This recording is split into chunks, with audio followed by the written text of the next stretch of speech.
Hello and welcome to the review show, the show where me, Tom and Ross get to talk about how boss Liverpool are, because that's what it's been recently, and loads of goals. That's what Liverpool do, they score loads of goals, so we get to talk about that as well. As mentioned, I'm joined by Tom and Ross for this. Thanks to everyone who's watching right now, commenting in the comments box. We will be in there shortly, but we've got to start with the one man that is just absolutely on fire at the moment, Tom, and it's that guy, Mo Salah, isn't it? He's just unbelievable. Like, we used to rely on Coutinho to just score worldies from outside the box. Now we have two people, maybe even three, maybe even four. You know what I mean? It's amazing. That goal that he scores, the first one, is just to just get out your feet and bend it like that. It was such a good goal. Yeah, and Ross, it's his all-round game though, isn't it? I mean, obviously he's getting the goals, he's broken the record. I think I've lost count of how many times people have told me that he's broken Robbie Fowler's record of 8 in 12. He's got 9 in 12, so just to add to that stat, amazing. Yeah. For someone who can't finish as well, they're both decent goals, but supposedly can't finish. But I think I said his all-round game of people are seeing him as a real threat, which sometimes is a bit of a decoy, because once people are after him, he puts up two people on him. Yeah. But then he's going to, like you said, Mane or Coutinho or Firmino, or just gives us an extra option. Even with them people, there's always a threat. I think you're right, mate. And you noticed there that Tom lifted his chair up, and that is because of Tom Soap Eddie Bacon, who said, "Is Tom a midget?" Yeah. And he's clearly seen the comments and decided to raise his chair. So you can control this show. So one about me hairline. Yeah, as well, we'll come on to that one next. Shag says that hairline on Tom. I mean, I'm not going to say anything because it's exactly the same haircut as me. Yeah. So I needed shaving. People saying keep it. I'm not Salah anymore. Ross, do you think that's shaved? That's shaved head, isn't it? Not really, no. It was a literal shaver that went over my head. Can you just let me know by saying, yes, Tom, that's shaved, or no, Tom, that is not a shaved head in the comment section, please. I get mine done with a pair of scissors. There's no way he gets that done with a razor, is there? Absolutely mental. Lemon Havan says, Tom has changed from a Mo Salah look to more of an old Charles Manson look. You know what? I'll take it. Okay? Yeah. There you go. Tom looks like Mr. Bean, says, as a fella. No, I won't take that one. Michael Nicosa says, bollocks, Tom. And that's obviously to the shaved head. Yeah, exactly. This is brilliant. Oh, well, there we go. We get to talk about Liverpool. That's a number 2, says Hiram Roberts. That is not a number 2. There's no chance. It was a 6. Get a number 1 all over, then it's shaved, you tart. It was a 6 and an 8. A 6 and an 8, as if they even have them things. I can have a 6, please, and an 8 on the top. I mean, come on, Tom. Anyway, Liverpool. Footy. Tom Dutton review show. It's brilliant. They love it. It's amazing. One of the things I wanted to talk about is Firmino. Again, he's getting plaudits for his performance. He's not scoring the goals that you want from a centre-forward, but when you've got a winger who's on for scoring 79 goals this season, do you really need it? He's creating the chances for other people, and he's creating chances for himself, to be fair. I think he had 2 where they just went wide, literally just wide, and he's the perfect striker for what we play. Yeah, he doesn't score that many goals, he doesn't score enough goals, fair enough, but for the link-up, for the work rate, just the way he puts himself around the pitch, every ball that goes to him, he challenges for, no matter what. Even if he's got like a 20% chance of getting it, he will go for it, and his intervention leads to the first goal. Yeah, absolutely. He wins the ball back. I think it goes, is it Clavin and then Wijnaldum and then onto Mo Salah and stuff. Yeah. But, what is it you particularly like about Firmino's performance? It's just, Tom said his ethic and his work rate that he puts in. You know, I don't think you'll see Harry Kane or the likes of Lukaku doing what he does. You know what I mean? I think there's times where he hasn't got the stats to match everyone else, but often he's the assist to the assist, which kind of makes him worth his while putting him in that team. He's a spearhead of the press, and everyone follows suit after him. And like you said, the amount of times he goes for a challenge, which has either no right to go and get, or you think more people would leave it, and he wins it. He did it 4 or 5 times, I can remember, just at the weekend, and it just knocks it onto someone else, a Mane or a Salah to bomb forward. It's amazing, and the link-up play. I mean, you know, for me, one of my favourite players for Liverpool is obviously Sadio Mane and stuff, and he's taking a back seat at the moment to Mo Salah, because that front 3, and it's very much, I would even consider Mo Salah the second striker at this point, because he might start out wide, but he always ends up central in front of the goal. That's where the second one comes from, and you're looking at it, you're thinking, there's such clever runs, and Like, I was reading a Paul Tompkins article. If you're not onto Paul Tompkins, it's a subscription website for articles. I think it's the best football written content around. Like, definitely. and Paul Tompkins did an article after us, obviously.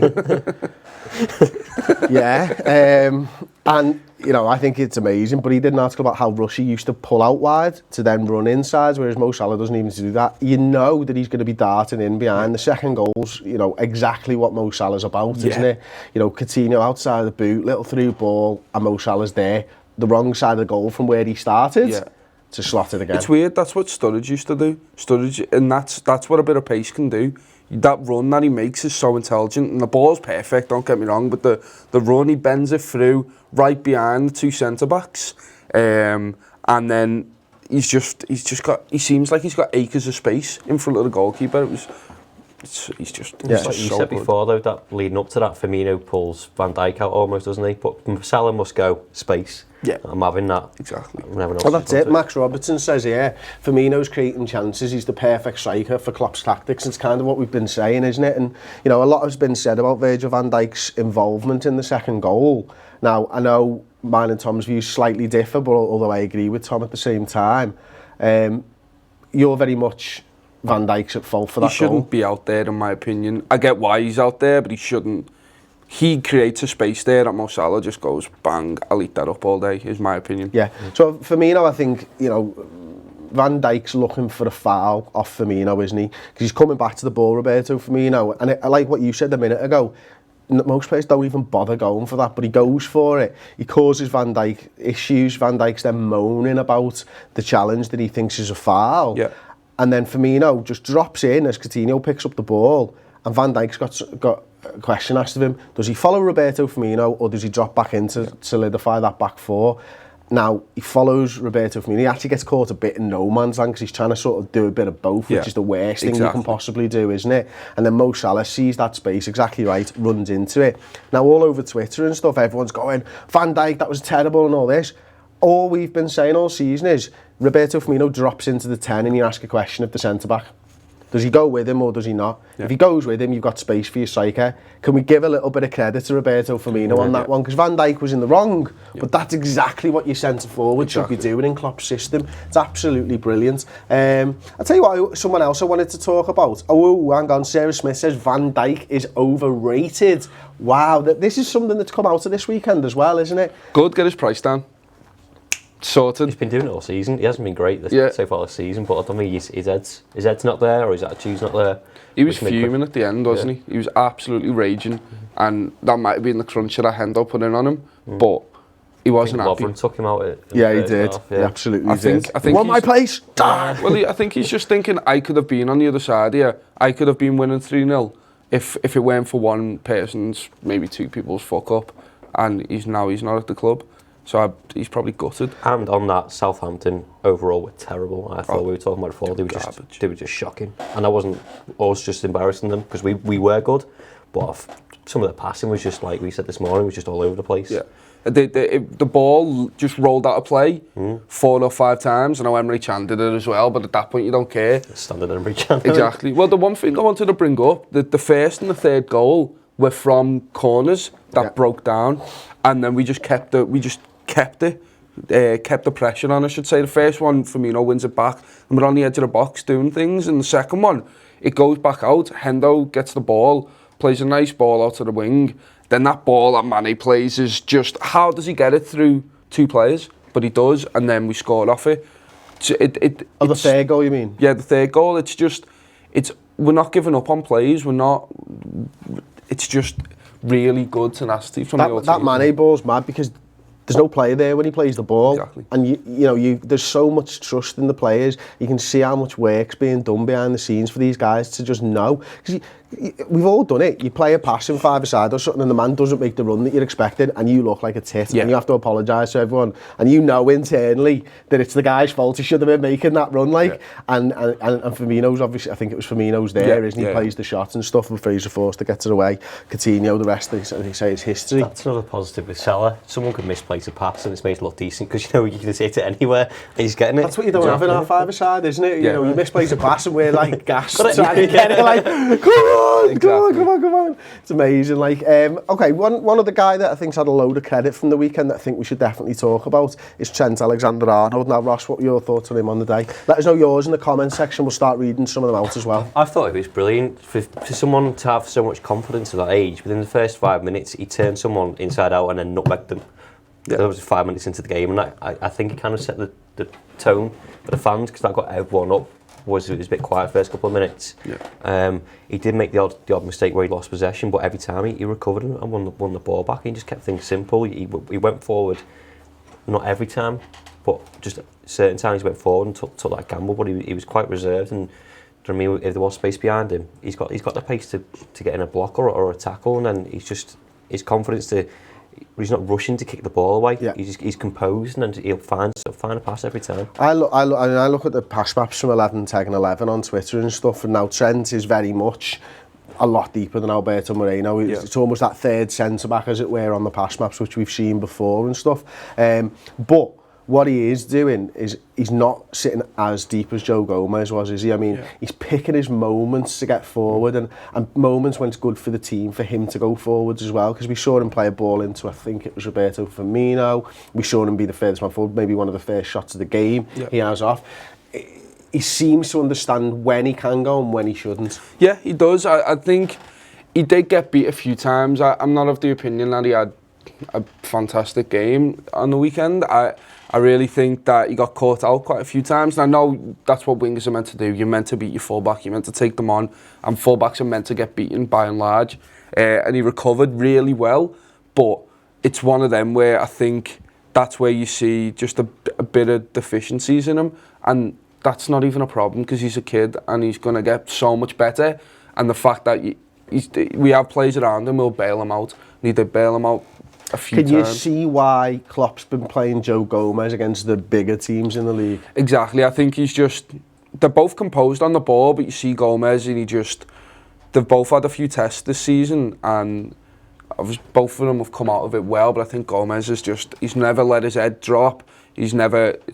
The one against West Ham, where he might have been able to do a bit more with Lanzini, and the head didn't drop. He's been fantastic since. I think they've both just got the personality just to go, no, I'm good enough here. Okay. We'll get into some of the comments then. Sarah Smith says Trent and Moreno were both great.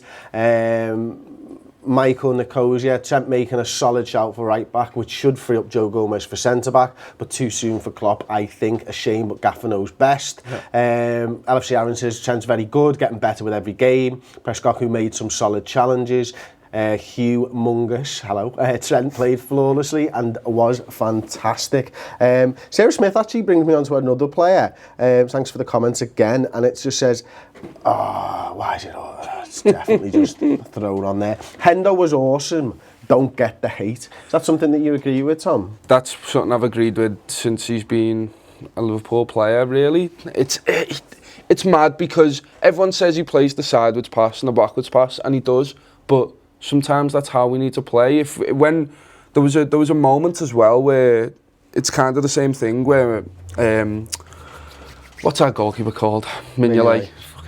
So Mignolet has the ball and everyone in the ground screaming at him, give him the ball, let's go and attack. And it's like, no, we don't need to at this point. We want to go forward as a team, especially our front four. We all want to be in and around to create them runs. There's no point in Hendo just blasting it up the field.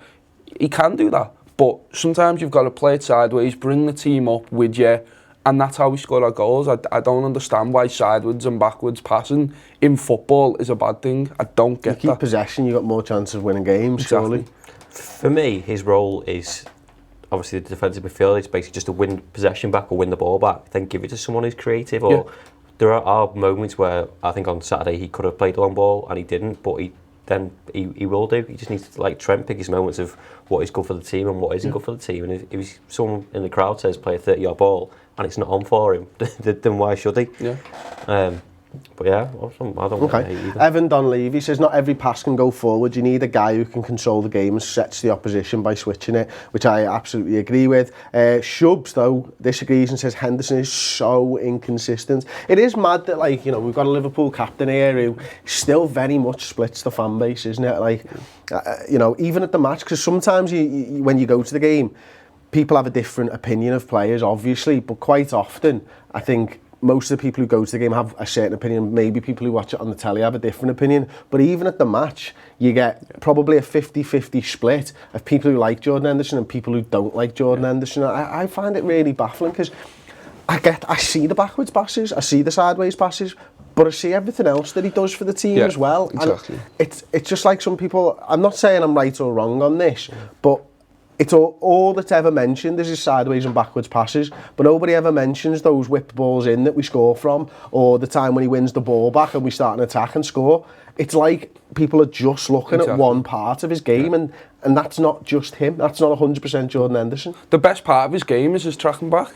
It's the fact that he always covers he always on his mind is, how do I help my teammate here? And that's the best thing you can have in a central midfield player, is someone going, all right, he needs help over there, he needs help over there, I'm never going to stop running. And I think that's why Klopp really likes him. That's why he's captain. I think the only thing that will always hinder him is the fact that people still make comparisons because he's captain between him and Steven Gerrard, or even Xabi Alonso, who was previous in that role, who would spray passes left, right and centre all game, but that's fair enough. I don't think he's got the quality of Xabi Alonso or Steven Gerrard, but I don't think he needs to for this team. No, but I think that's why people have beef with him, because that's what they want him to be, and that's their perception of a DM, maybe. And that's fair enough. Yeah. That's a valid opinion. It's mad, isn't it? It is crazy. Okay, well, one other person I think we need to talk about a little bit more in depth before we round it up. So I want your opinions, of course. Let us know them in the comments section. So we'll wrap this up after the Virgil van Dijk talk, but we've got the final word show. We've got John Machin coming in for it, and Ian Newbury as well. So it looks to be a really great show. We're going to be recording that in about 10 minutes time. So if you're not already a member at the redmentv.com, do get over there. It's £5 a month. You get 3 45-minute to an hour shows. You get a podcast, a video podcast as well, and instant match reaction podcast. Loads of stuff happening on the website. Loads of stuff for your money there. So if you've not already given us a chance, do come over to the website. Loads of content on there. We've got the Lucas interviews, both parts of that. Nearly an hour and 15 minutes of chat with Lucas Leiva. That's all there, and a back catalogue of 300 plus hours of content, so do go and check it out. Virgil van Dijk, what did you make of his general performance, Ross? I didn't really notice him, to be fair. I wasn't really looking out for him. I wasn't particularly bothered. I mean, I know it's like our job and stuff, but he gets too much, the Virgil van Dijk stuff, doesn't it? And it's just like I just wanted to go and watch what we were doing rather than him. Yeah. I thought he was okay. Yeah. He didn't really put a foot wrong apart from that one. Yeah. And I think that's just us being really, really good, like you said before. And look, he's a good player. I'd still want to see him at Liverpool because I think he's a piece that we could use. I don't think the team around him is very good, so you can't. If we put him in our side, I think you'll see him playing miles better, and that's just because of the quality. Do you know, one of the things that I really liked about his performance, and I think it was in the build-up to our second goal, actually, anyway, or maybe it was our first goal, there was a corner that comes in and Virgil van Dijk heads it clear to a man on the edge of their box. I think it's the first goal, isn't it? Do you remember what I mean? No, I don't. No, I think it's I think it's in the build-up to the first goal, and he looks for where his man is, and it's from a corner, and he just heads it down to him, and I thought, all we could do with someone who can control a header and pass it to a man in the box from defending a corner. It's mad. Like now, I think it was Tadic, and I think he's the guy who loses it to Firmino in the end. But that's Tadic messing around, and I just thought, there's a little moment that I've seen there that I can go, all right, so he's not just. I thought to myself, Lovren, Klav and Matip probably just head that out for a corner. Yeah. And he's had the thought process to go, I can head this and we can keep the ball and we can move on. Like, nothing happens, but it's something that I thought was really cool anyway. So, as a fella says, VVD and Gomez at centre-back. Tanzen says Virgil van Dijk had a good game. Virgil van Dijk had his chance, go for I don't know how to say that guy's name, instead. Kevin Dawson, De Vrij, is that how you say it? Apologies. Virgil van Dijk won't be as good in our team because he will have less protection, said Hiram Roberts. habits. But if he's better than what we've got, then that's sound, isn't it, I suppose? I thought Lovren had a good game as well, actually, to be fair. And I don't think he's not the answer still. And I don't think he's worthy of staying, but I think he actually just going and kicking Virgil van Dijk's boss. Yeah. That says to me there's someone who's fighting for his place, literally fighting for his place. He was trying to injure Van Dijk so that we don't sign him. Like, that's boss. Because at least, I mean, don't injure Van Dijk if you really do want him and stuff. But equally, it shows that he's got the fight, and you know, I don't know who was lined up to start with Matip in this game, but regardless, that will have helped Lovren because we're going to need him for the next. His first game back since the Spurs game. Exactly. So we're going to need him, and whether he was lined up to play or whether he's come in at last minute and Klopp's picked him to play with Klavan doesn't really matter for me. He's had a good game there. Defo, there was a really nice moment as well in the game. Southampton fans were giving him stick as they do. I really liked that song they have for him, which I can't say on this. But when they were all booing him, the section of the crowd closest by there were all cheering. And every time he got the ball, there were cheers. And at first I was like, what's going on? And then I realised they're just backing him up, and I think that'll do him a world of good as well, with all the stick he's been getting, to have people who were there next to him on the pitch giving him encouragement. His boss, he's a Liverpool player at the end of the day. I think there's someone on Anfield Road, when they were saying Lovren is blah blah blah, and you go, Dejan Lovren, he's winning 3-0. Yeah. He's fucking shut them up. It's amazing. It's fantastic. That's all you need, isn't it? Well, there you go. And what else do you need? You need to go over and get your subscriptions to redmentv.com. The final word's coming up right now. Don't forget to drop a like on this video because Liverpool won 3-0. That's just goals, isn't it? We score goals at the moment and we're not conceding many. It's great. It's a good time to be a Liverpool fan. Glad the Premier League's back. Big game tomorrow. The Uncensored Match build-up show will be out on YouTube later today, and I'll be doing the live starting 11 prediction, or otherwise known as the live Chris predicts the team wrong show. So I'll catch you on later on today, and enjoy your morning / afternoon and thinking about